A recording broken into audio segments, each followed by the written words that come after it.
আজকে তো আমি ছেলেটাকে বয়ফ্রেন্ড বানিয়ে ছাড়বো। তোমার যা যা খেতে মন চায় তুমি অর্ডার করো, আর আমার জন্য অর্ডার দাও। জিমি, তুমি নতুন ছেলে দেখা মাত্রই ওকে পড়ানোর জন্য প্ল্যান করছো? ভাই, তুমি শয়তান মেয়ে পাল্লাই বলো না। শালা, তোকে তো আজকে ওর সামনে একটা ভালো কথা তো বলতে পারতি। সবসময় আমার নামে বাজে বাজে কথা বলিস। এইসব কি শুরু করেছো তোমরা? স্কুলটাকে একদম ফাট বানিয়ে ফেলেছো। এক্ষুনি পালাও এখান থেকে। তারপর আমি যখন কাছে পড়ছিলাম তখন পড়ার টেবিলটা নড়ছিল, আর এর থেকে ভালো আমি বাইরে গিয়ে খেলাধুলা করি।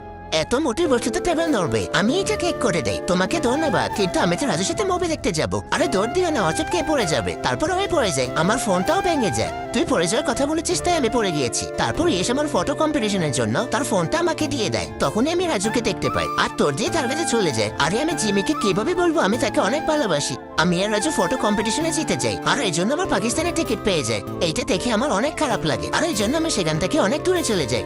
ভাই, তুই টিকিট থেকে করবি, এইটা আমি বিক্রি করে দিব, আর অনেকগুলো টাকাও পেয়ে যাবো। তাহলে জিমে কি হবে? যা মন চাই হোক। তাছাড়া ইয়েস তোকে ভালোবাসে। এই কথা শুনে আমার অনেক মন খারাপ হয়ে যায়, আর ইয়েসের কথাই মনে পড়ে। বন্ধুরা, তোমরা কি ভিডিওতে লাইক সাবস্ক্রাইব করো না?